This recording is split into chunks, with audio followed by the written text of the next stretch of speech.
Bixi-Cala e Enitel Uni realizaron el cuarto Congreso Bixi-Cala Day Perú 2019, conectando el mundo al futuro de la tecnología en el Hotel Sonesta Olivar San Isidro, donde se realizó diferentes conferencias a cargo de expositores nacionales e internacionales, quienes compartieron con los asistentes sus experiencias, conocimientos y tendencias de la industria de la tecnología. En los rubros de la infraestructura de telecomunicaciones, redes, edificios inteligentes, data centers, entre otros. Los asistentes tuvieron la posibilidad de visitar los diferentes stands de los patrocinadores del evento. Muy pronto estaremos presentando el seminario completo en nuestra sección de webinar y web conference en nuestro portal TV. Enseguida veremos un resumen del evento. ¿Cómo están? Bien.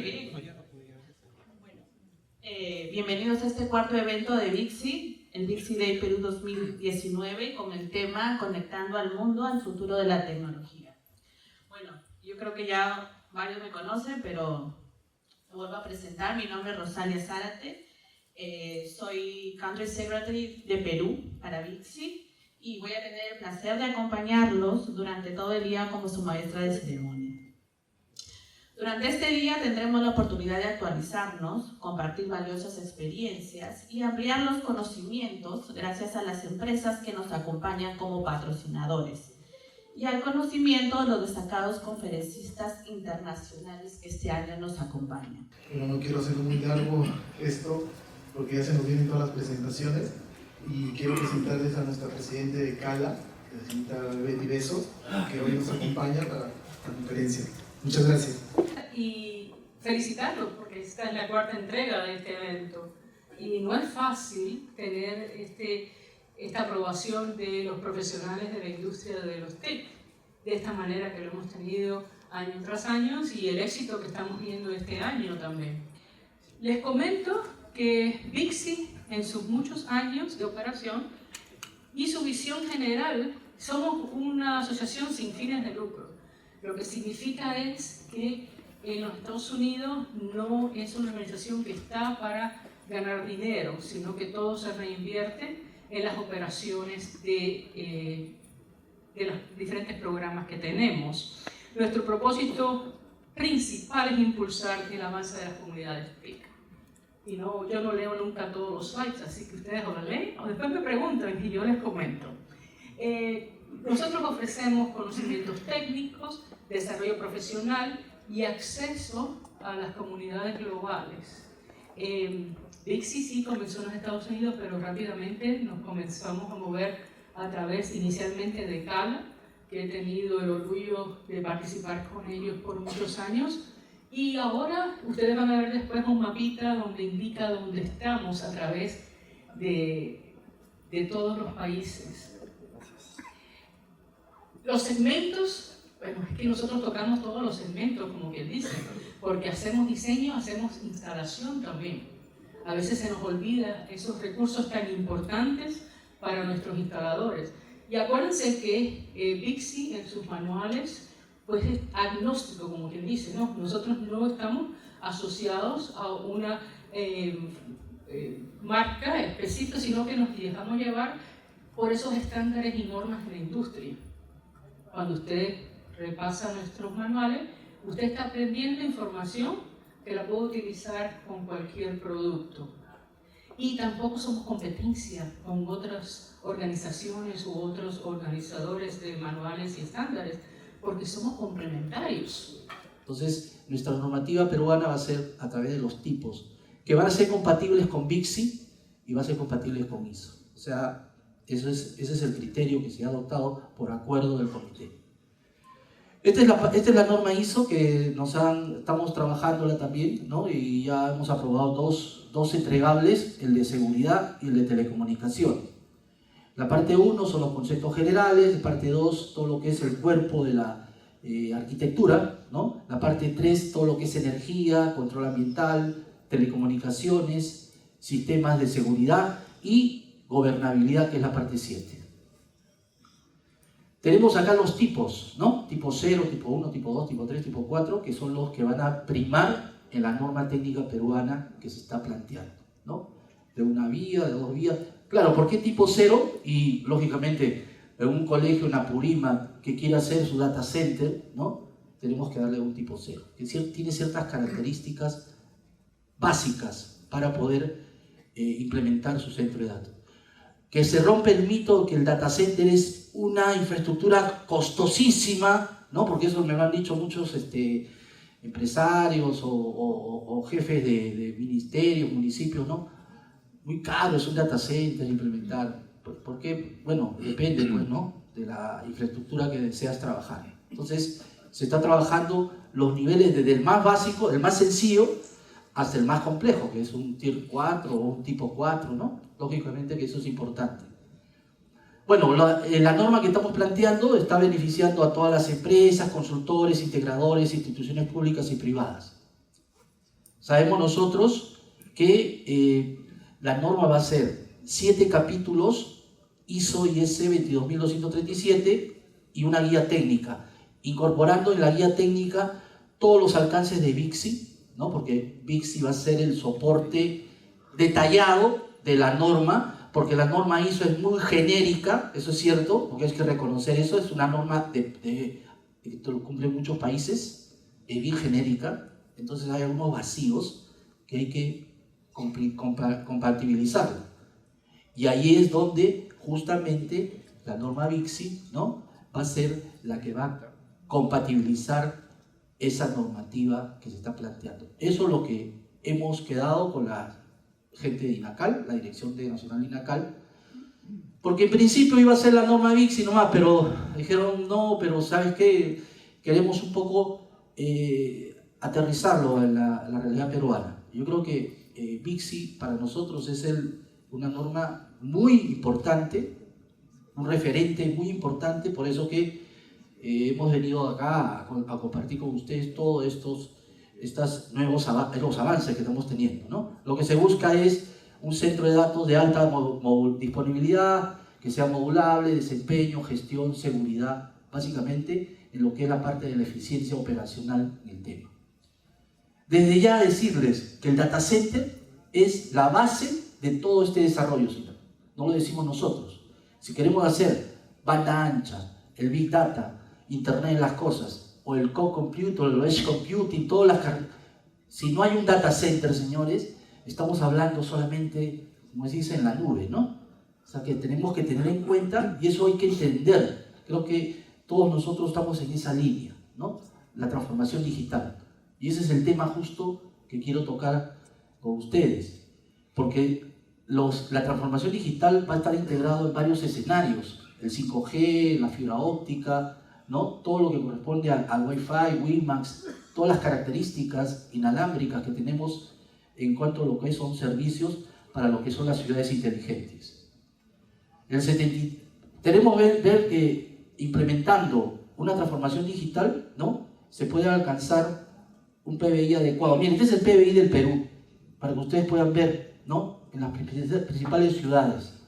Lima, ¿no? A través del desarrollo tecnológico, hay que analizar el PBI, ¿no? Para ver qué sostenibilidad, cuál es el impacto de la transformación digital en cada una de las regiones del país. Acá está el PBI digamos, del país, cómo está desarrollado.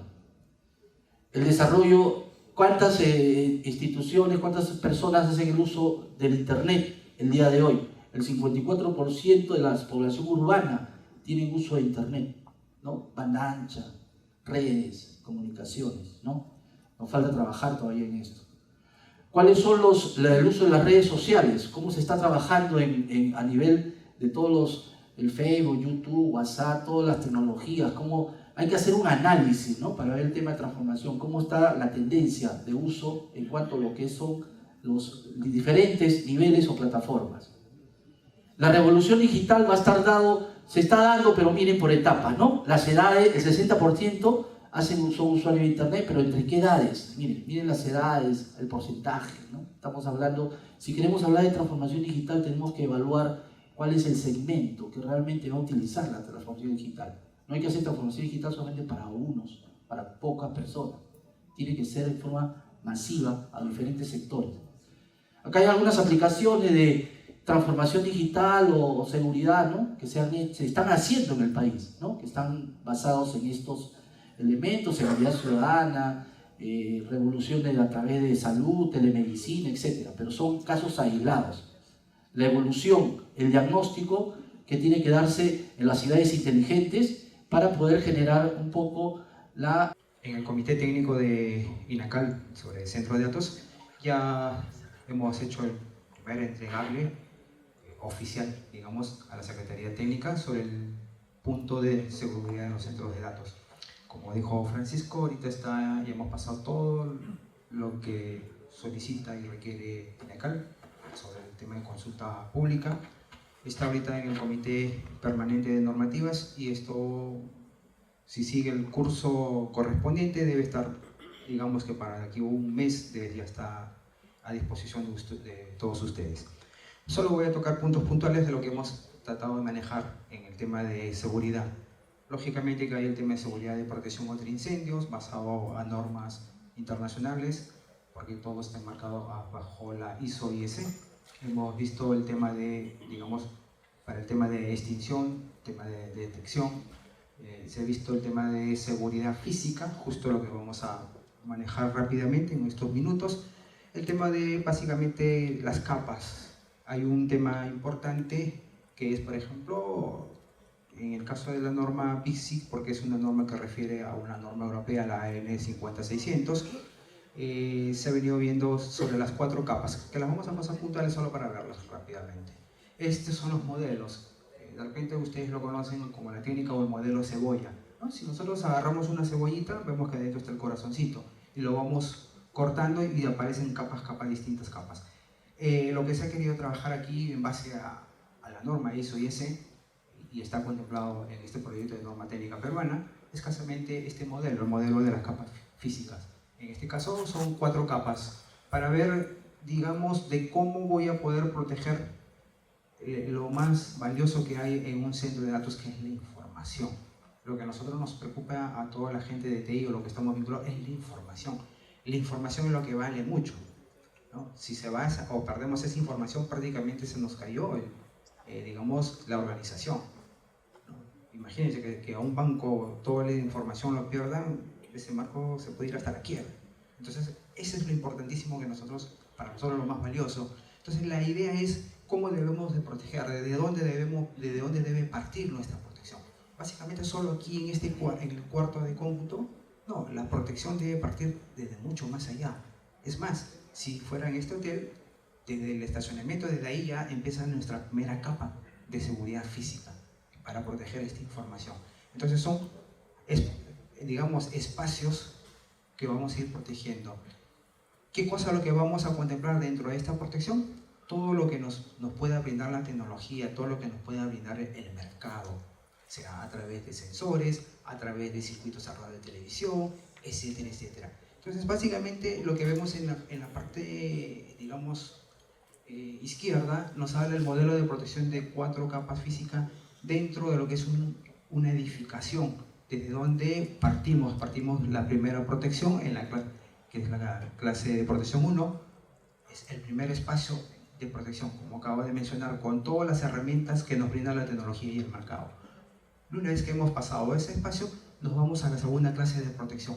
Igual, llegamos a la tercera y hasta llegar a la 4ª clase de protección, que digamos que es, si en este ambiente en el que estamos es nuestro centro de cómputo y acá está a través en los gabinetes la información, entonces llegamos a este lugar y le vamos a dar toda la protección adecuada.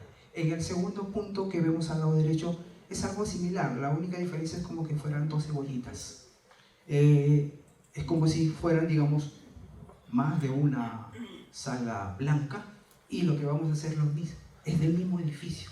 No es que son 2 edificios, es un solo edificio que pueda tener 2 salas blancas y la protección es igual. Lo vamos a clasificar en una sala A, una sala B, y cada sala debe tener una protección basado a este método cebolla o el método de las 4 capas físicas. En el siguiente punto que estamos viendo es, digamos, algo similar, un edificio la interconexión en estas islas de protección. Ok, lo que hemos visto en la lámina anterior, ahora estas dos salas que ya tienen a través de un sistema, de una protección, y todo esto se van a interconectar y esto debe estar monitoreado, ¿no? Y esto sabemos quienes estamos inmersos en este mundo que ese monitoreo va a ser a través de, hay una sala especial, ¿no? Que es el SOC, es el Centro de Operaciones de Seguridad. Entonces la idea es que ahí se monitorea todo en cuanto que tenga relación a la seguridad de esta información, donde se va a registrar quién ingresa, por qué ingresa, cuál es el motivo, etcétera, etcétera. Entonces le damos la debida protección y como le decía, lo que estaba en la lámina anterior, ahora estos dos van a tener una interconexión. A su vez producen calor. Eso significa afectar la forma de instalación del cableado de cobre si estoy previendo POE. Y luego veremos los temas de fibra para las grandes velocidades, ¿no? Hasta los 400 gigabits por segundo. Y en cuanto a las normas, recordemos siempre que todo comienza con los equipos activos. Son los que marcan la pauta. Luego aquellos fabricantes de pasivos, de cableado estructurado, fabricantes como nosotros, fabricantes como los que están acá, siguen eso en sus comités para poder adecuarse y hacer una correcta infraestructura. ¿Y por qué tiene que ser así? Porque el fabricante del equipo va a determinar, por ejemplo, su modulación, ¿no es cierto? Al comienzo, muy bajas velocidades transmitía 1 y 0, muy fácil. Pero después se comenzó a trabajar en otras modulaciones que implicaban una sensibilidad mayor a las altas frecuencias. Entonces, ¿hasta qué frecuencia verificar una relación señal a ruido adecuada para que la señal llegue al destino? Para que el ruido no sea suficientemente fuerte como para dañar la señal. Entonces siempre son los señores de equipos activos los que marcan la pauta del desarrollo de las normas en cableado estructurado. He puesto en azul justamente las fechas, no sé si se alcanza a ver bien las fechas y las normas del POE++, del POE primero, del POE Plus y POE++ el 2018, que son importantes por el tema que vamos a tocar después, pero también, por supuesto, las otras normas de equipos cableados. Esta izquierda, la izquierda es equipos cableados, la derecha Wi-Fi inalámbrico, la 802.11. Y bueno, evidentemente ahora llegamos a velocidades muy importantes, como podemos ver, por ejemplo, la AC, por ejemplo, interesante, ¿no? Llega hasta 6.9, casi 7 gigabits por segundo. Claro que con su truquito, ¿no? O sea, un MIMO 8, múltiple input, múltiple output. O sea, las 8 antenas tienen que funcionar, pero se puede dar. Y el cableado que soporta ese access point debe ser suficientemente bueno para esas velocidades. Por el lado internacional de la ISO, las normas siguen, digamos, ese criterio. Tenemos normas de performance, normas de componentes, por eso es que la ISO habla de las clases y para los sistemas, para la performance, y categorías para los componentes. Pero también hay normas de implementación muy importantes, normas de validación, las pruebas de equipos y las normas de reporte.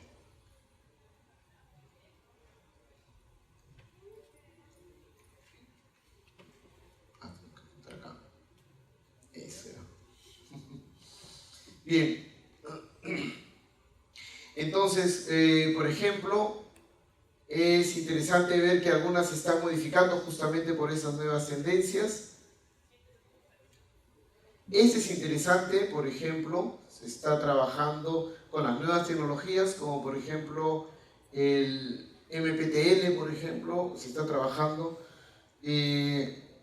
De hecho, la forma de probar es distinta, ¿no es cierto? Ya no, el MPTL ya no va de patch panel a placa, sino termina en un plug. Entonces la forma de probarlo es diferente. Y por el otro lado, en Norteamérica, tenemos las normas TIA bajo la misma estructura, con una diferencia, ¿no? Ellos llaman categorías tanto al performance como componentes. Aunque, y lo muestro acá, es importante que se están orientando también sobre todo a ciertos parámetros como por ejemplo la resistencia de contacto, y otros parámetros más también, resistencias mecánicas, a normas IS. Por ejemplo, es normativo ahora que, y está en la norma TIA, que los componentes deben estar de acuerdo a la IS 6063-7. Antes se hacía referencia a la FCC, por ejemplo. La FCC no es obligatoria ni para la TIA, en cambio la IS 6063-7 sí lo es. Bien, vamos con cobre entonces. Comencemos desde el 2002 de la historia, no hagamos toda la historia desde el principio. En el 2002 estábamos hablando ya de 1 gigabit por segundo, categoría 5E y categoría 6. Por el lado de la ISO hablábamos de la clase E, la categoría 6, ¿no? Performance clase E, sistema clase E, componentes categoría 6.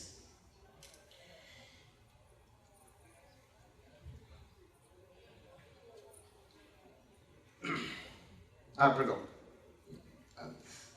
Entonces, claro, ese año también la ISO trató de hacer una contribución con la clase F, con un pequeño problema, ¿no? El problema ahí es que se trató de hacer antes que el fabricante del equipo activo determine las modulaciones y las frecuencias que se tenían que probar. Se trabajó un modelo que muy bueno, por cierto, es como calidad, un equipo, un cableado, un sistema bueno, pero pensando en responder a exigencias futuras, los 10 gigabits por segundo, por ejemplo, ¿no? Pero no se tenía una idea de la modulación, por ejemplo, que iban a utilizar los equipos activos. Entonces decidieron que, bueno, 600 MHz podría ser una frecuencia adecuada. El problema también es que en esa época la tecnología no nos permitía trabajar con los conectores RJ45, que eran los que teníamos trabajando. ¿Por qué? Porque los 8 pines en el RJ45 están arriba, ¿no es cierto?, en una misma línea. Ese es un punto de interferencia muy grande. A frecuencias tan altas, la interferencia se hace más fuerte, ¿no? Proyector PoE, o puede ser un PoE extender, por ejemplo, para una cámara de CCTV. Supongamos que tengo 600 metros de distancia entre mi puerto de datos y la cámara. Puedo instalar un PoE extender y a través del cable cobre llevarle energía a esa cámara, ¿no? Esos dispositivos se denominan mid-span, están en la mitad del canal, ¿de acuerdo? El dispositivo alimentar se conoce como Power Device, ¿sí? Okay, o PD. Entonces, ¿qué tenemos en la actualidad? En la actualidad manejamos principalmente dos estándares de PoE, PoE y PoE Plus, todos definidos por la IEEE 802, ¿sí? Más técnicamente AF para PoE y AT para PoE Plus. Entonces, ¿qué nos dicen estos estándares? Con eso es que estamos alimentando todos los dispositivos en la actualidad. Usamos 2 pares para tener lo que es la transmisión de datos y 2 pares separados para hacer la alimentación de estos dispositivos, ¿sí? A través de esta configuración, yo puedo llevar incluso hasta 600 mAh por cada uno de los pares, ¿sí? y puedo alimentar dispositivos de hasta 25.5 vatios, ¿de acuerdo? El dispositivo como tal son 25.5 vatios y la fuente es de 30 vatios, ¿sí? Entonces, ahí hay una diferencia obviamente evidente digamos, en esos números. ¿Debido a qué? Debido a la pérdida que hay de la potencia en el canal, ¿sí? Generalmente esa pérdida, sabemos porque lo vemos obviamente en cualquier cable eléctrico, un cable de alta tensión, finalmente un cable eléctrico, se disipa en calor, ¿sí? Entonces, bueno, de ahí es la diferencia. Esa es la actualidad, ¿ok? Podemos llegar incluso a velocidades de hasta 1 gigabit. Por ahí escuchamos también de single pair y demás. Es específicamente para sensores, digamos, de poco ancho de banda, ¿sí? Pero aquí podemos tener cualquier otra clase de dispositivos, incluso no solamente lo que tiene que ver con seguridad electrónica, sino incluso lo que es los dispositivos de audio y video, también se alimentan a través de PoE, y ese audio y video de alta resolución, hasta 4K, puede viajar por la red, ¿de acuerdo? Entonces, ¿qué tenemos o hacia dónde se está moviendo Power over Ethernet? Básicamente, tenemos dos tipos adicionales de Power over Ethernet. Primero es tipo 3 y tipo 4, ¿sí? También conocidos como PoE++ o Four Pair PoE+, PoE, perdón. Básicamente, ¿esto qué significa? Significa llevar alimentación por los 4 pares. Es decir, no solamente estoy haciendo unos pares para data y otros pares para alimentación, sino que por los mismos pares estoy llevando datos y energía, ¿sí? Entonces es bien importante en ese caso temas, por ejemplo, la construcción del cable UTP, porque sus propiedades deben permitir que no haya esa señal de potencia a interferir, digamos, con la transmisión de los datos, ¿no? Como estamos utilizando 4 pares, podríamos incluso tener velocidades de hasta 10 gigas, ¿sí? Y lo más interesante es que podemos llevar hasta 960 miliamperes por cada par. Eso significa que yo puedo alimentar dispositivos desde la fuente de hasta 100 vatios, ¿sí? Entonces, dice uno, bueno, 100 vatios es un montón, ¿verdad? ¿Qué utilidades tendría? Bueno, ya podríamos ahora mirar qué elementos podríamos alimentar con 100 vatios. En realidad es bien interesante. Entonces, ¿cuáles son esas preguntas frecuentes que tenemos cuando voy a tener en consideración de PoE? Lo primero es, digamos, la preocupación no es tanto el ancho de banda, ¿sí? No es, ok, es que no voy a utilizar 10 gigas, entonces, ¿para qué Cat6a? ¿Sí? Esa no es digamos, la premisa, ¿no? O la principal preocupación en lo que es un entorno enterprise. Pero yo puedo tener desde una categoría 5E en adelante PoE++. Eso es lo primero. Sí me va a funcionar, es cierto, me va a funcionar, no hay ningún problema. ¿Cómo me va a funcionar? Siempre y cuando mi infraestructura cumpla con los estándares de la TIA, ¿sí? La TIA 568. Entonces, no hay ningún problema. Ahora, ¿existe una diferencia? Entonces, realmente se nota si yo tengo en consideración 5E, 6 o 6A. La verdad es que sí, ¿sí? Vamos a ver que la categoría 6A, que de hecho categoría 6A es la recomendada por muchos estándares, incluso estándares de hospitales como la TIA 1179, específicamente nos recomienda categoría 6A para nuevas instalaciones. Eso es algo que podemos mirar en el estándar. Y otros estándares también, estándares educativos, la 49, ahorita lo olvido, 4096, el estándar de educación, también nos indica categoría 6A. Entonces vamos a ver qué es, desde el punto de vista técnico, más eficiente, ¿sí? Este es un resumen. Entonces, ¿qué tenemos? PoE++. En la fuente podemos tener 60 vatios y en el dispositivo podemos llegar hasta 51 vatios. En 4-pair PoE podemos tener 100 vatios en la fuente y 71 vatios en el dispositivo.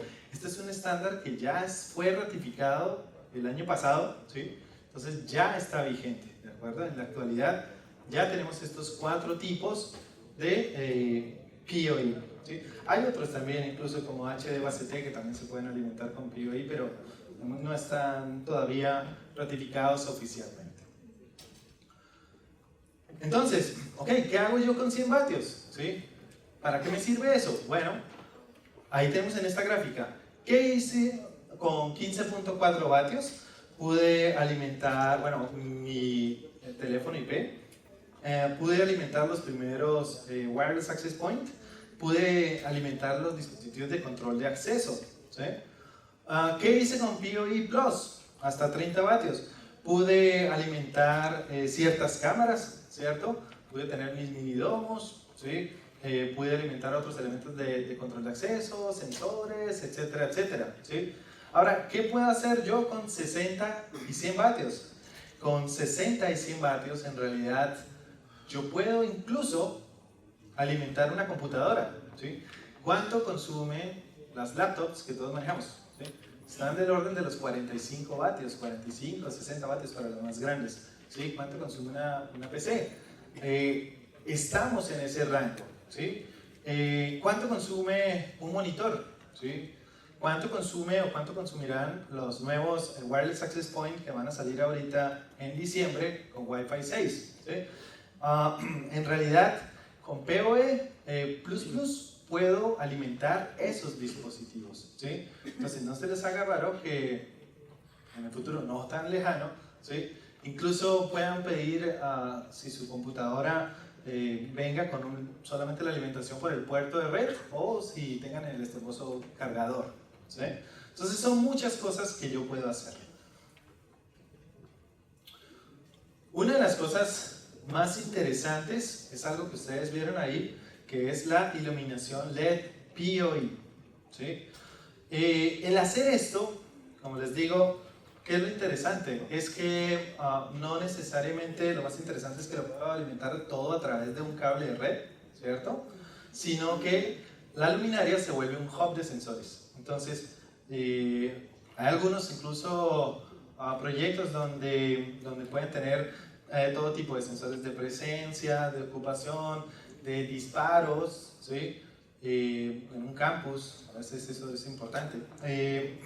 ¿Sí? Toda la información en realidad está colocada dentro de la luminaria, incluso un access point o pequeñas cámaras, ¿sí? Entonces se vuelve un hub de sensores y básicamente eso permite que se libere el poder de la analítica del IoT, que es lo más importante, ¿sí? No es solamente generar data por generar, sino qué puedo hacer con esa información que sea, digamos, de beneficio, ¿sí?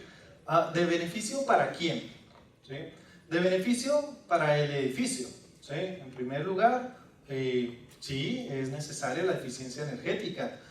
Saber los niveles de ocupación de un edificio me puede ayudar a programar cuando yo necesite realmente encender o apagar las luces, o si de pronto está haciendo mucho sueño, ¿sí? Porque está hablando mucho, podemos cambiar los colores. Esto lo podemos volver mucho más blanco para generar mayor atención, ¿sí? Eso lo puede hacer la luminaria, dimerizarse. Entonces, eso lo podemos hacer en beneficio del edificio y en beneficio de la salud de las personas que estamos dentro de esos edificios, porque ciertamente la iluminación afecta nuestra forma digamos, de pensar, de actuar y demás. Entonces, los mal llamados edificios inteligentes no pueden ser inteligentes porque la inteligencia se mide con un examen. Un examen que nos da unos puntos de IQ que yo puedo tener. Entonces esa prueba no la puede resolver un edificio. Pues no pueden ser edificios inteligentes.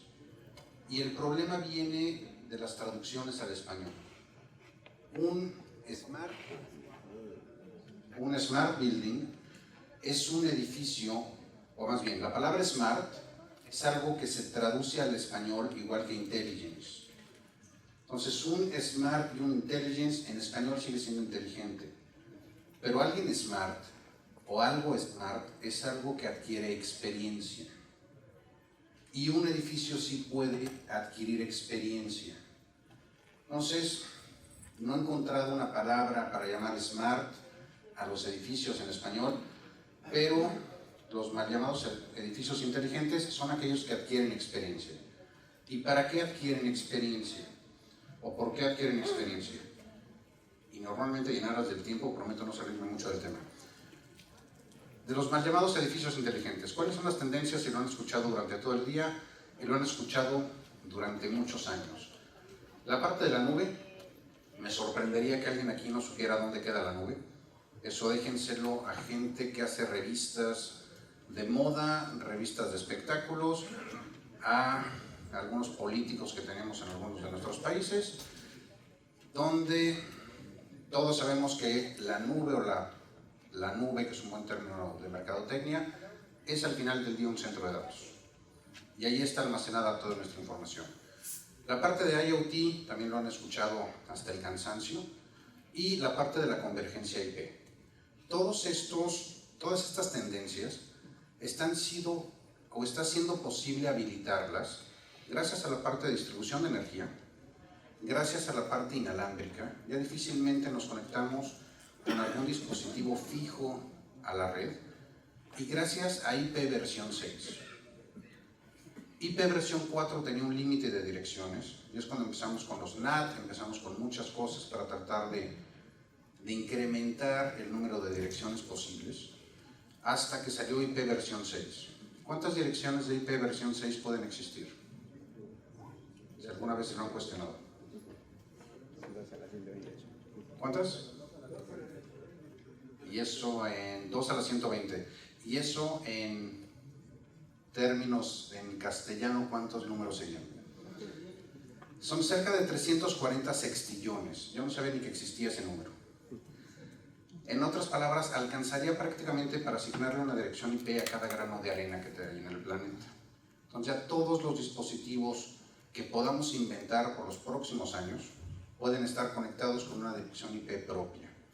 Entonces, gracias a esos 3 habilitadores, podemos tener los también llamados edificios digitales. ¿Por qué digitales? Vivimos en la era de la digitalización y cada día estamos digitalizando más cosas. Entendiendo digitalización, no el escaneo de documentos, sino cualquier cosa que podamos convertir en ceros y unos, y que si ya está dentro de un sistema ya lo podemos manipular. Hay cosas denigrantes para la raza humana, y es ver a una persona capturando información que salió de un sistema de cómputo. Y lo vemos todos los días.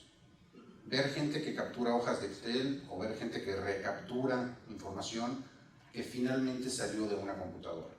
Entonces, entendiendo por eso la parte digital, es otro buen nombre que podemos tener. ¿Y cómo se están comportando las redes en estos edificios? Las redes de área local están siendo, o la forma de conectarnos es a través de la forma inalámbrica, es la más común. Tenemos redes de cobre y tenemos redes de fibra. En todos los edificios comerciales, entendiendo edificio comercial, cualquier edificio donde se produzca algún comercio o alguna transacción dentro de ese edificio. Y todo esto llevándonos a la nube, que acabamos en un centro de datos, que son intensivos en fibra óptica. Un centro de datos siempre va a ser intensivo en fibra óptica, más allá de las distancias, va a ser intensivo en fibra óptica por las velocidades que se están manejando ahí. En la parte de IoT, el Internet de las Cosas, ¿quién de ustedes tiene más de un dispositivo conectado ahorita a la red? ¿Nadie? 2 dispositivos, al menos, conectados a la red. ¿Alguno de ustedes ha contado cuántos dispositivos tienen conectados en su casa?